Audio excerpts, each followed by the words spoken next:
Ceci n'est pas la fin du monde. Celle-ci a déjà eu lieu.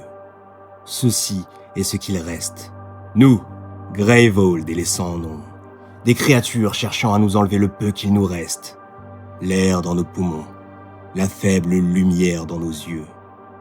Il y a plusieurs générations que nous nous sommes réfugiés dans ce lieu ancien et hanté, dont la fonction première a été oubliée il y a des millénaires. Suite à notre exode, nos ombres ont à nouveau rempli ces salles et ces entrailles. Ici, dans l'obscurité, nous cherchions un chemin vers la lumière. Il a fallu des années aux mages de la brèche pour peaufiner leur art. Mais ils sont prêts et ils sont impitoyables. Les brèches, le moyen par lequel les sans-noms se déplacent, sont devenus nos armes. Les mages de la brèche se sont armés de cette puissance avec une seule ambition: survivre, reprendre le monde qui fut et protéger notre foyer. Aeon Sand est un jeu coopératif de construction de decks, dans lequel le paquet n'est jamais mélangé. Notre but est de vaincre la Némésis avant que Greyvold, notre foyer, ne soit envahi ou que les joueurs ne soient épuisés. Lors d'une partie, les joueurs et la Némésis vont jouer l'un après l'autre, dans un ordre aléatoire, qui sera défini par le paquet d'ordre du tour.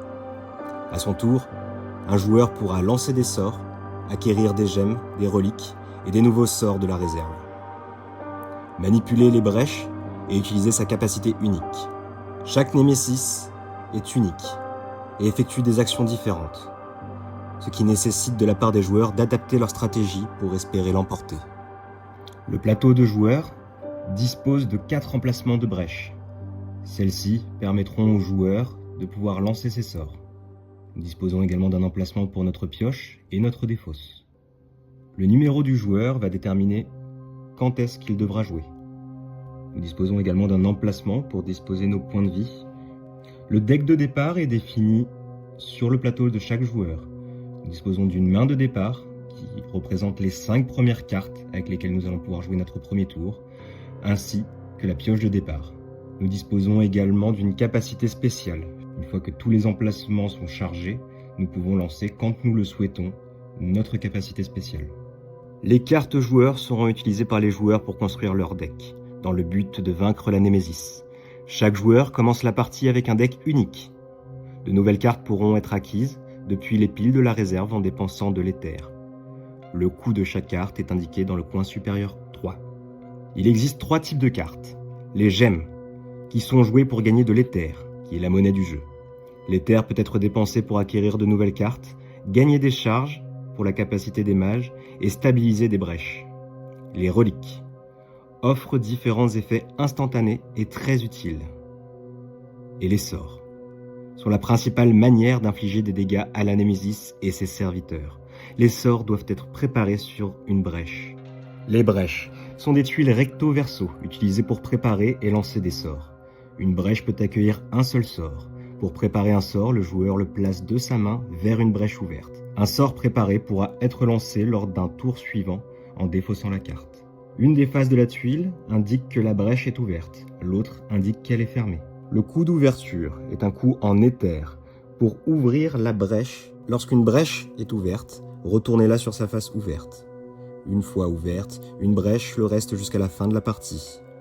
Les brèches numérotées 2 et 3 offrent un bonus de dégâts une fois ouverte. Le coup en éther pour stabiliser la brèche. Lorsqu'on stabilise une brèche, elle est pivotée de 90 degrés dans le sens horaire. Un sort ne peut être préparé sur une brèche fermée que si elle a été stabilisée par le joueur durant le même tour. Vous pouvez ouvrir ou stabiliser vos brèches dans l'ordre de votre choix. Mais parlons à présent de notre ennemi, la Némésis, rage incarnée. Sur son plateau, nous pouvons voir ses points de vie de départ, un effet déchaîné, un effet qu'il faut appliquer lorsque mot-clé déchaîné apparaît, des règles additionnelles, par exemple, pour rage incarnée. Lorsqu'elle frappe, nous appliquerons les effets dans l'ordre. Piochez une carte du paquet de frappe et appliquez son effet. Remettez cette carte dans le paquet de frappe et mélangez-le. Rage incarnée perd 3 jetons furie. À la fin du tour de la Némésis, si Rage incarnée possède 4 jetons furie ou plus, elle frappe une fois. Elle possède également des règles pour plus de difficulté, que nous n'utiliserons pas pour cette partie. Chaque Némésis possède un paquet de cartes Némésis. Ces cartes peuvent être de 3 types différents. Des serviteurs, qui resteront sur la table et frapperont à chaque tour de la Némésis tant que ceux-ci ne sont pas détruits. Des cartes pouvoir, qui s'activeront après un certain nombre de tours de la Némésis, et des cartes attaque, qui permettront à la Némésis de nous attaquer immédiatement. Ion's End possède un principe d'ordre du tour variable, qui est déterminé par le paquet d'ordre du tour. Le tour d'un joueur se déroule en 3 phases. Première phase, la phase d'incantation. Nous pouvons lancer les sorts préparés sur des brèches ouvertes, et nous devons lancer des sorts qui sont préparés sur des brèches encore fermées. Une fois lancés, les sorts sont placés dans notre défausse. La phase principale. Nous pouvons effectuer les actions suivantes dans l'ordre de notre choix, et aussi souvent que nous le souhaitions. Jouer une gemme ou une relique. Acheter une nouvelle carte de la réserve. Gagner une charge. Stabiliser ou ouvrir une brèche. Préparer un sort sur une brèche. Résoudre un effet lorsque préparé d'un sort. Ou résoudre un effet pour défausser d'une carte Némésis. Enfin, nous plaçons toutes les gemmes et reliques que nous avons jouées ce tour-ci au-dessus de notre défausse, dans l'ordre de notre choix. Puis, nous piochons les cartes du dessus de notre pioche jusqu'à ce que nous ayons 5 cartes en main. Si nous devons piocher des cartes et que notre pioche est vide, nous retournons notre défausse afin de créer une nouvelle pioche. Attention, les cartes ne sont pas mélangées. L'ordre dans lequel nous défaussons nos cartes est donc très important. Et enfin, ce que nous redoutons le plus, le tour de la Némésis. Elle se déroule en 2 phases, la phase principale et la phase de pioche. Lors de la phase principale, du plus vieux au plus récent, nous appliquerons les effets de tous les serviteurs et cartes pouvoir qui sont encore en jeu. Puis, nous piocherons une carte de la pioche Némésis. S'il s'agit d'une attaque, nous appliquerons son effet immédiatement. S'il s'agit d'un serviteur ou d'une carte pouvoir, nous la mettrons en jeu avec le nombre de jetons vie ou puissance indiqués. Nous appliquerons les effets immédiats, s'il y en a. Le reste de ces effets ne seront appliqués qu'au tour suivant. Si à un moment de la partie, un joueur est épuisé, nous appliquerons l'effet déchaîné de la Némésis 2 fois.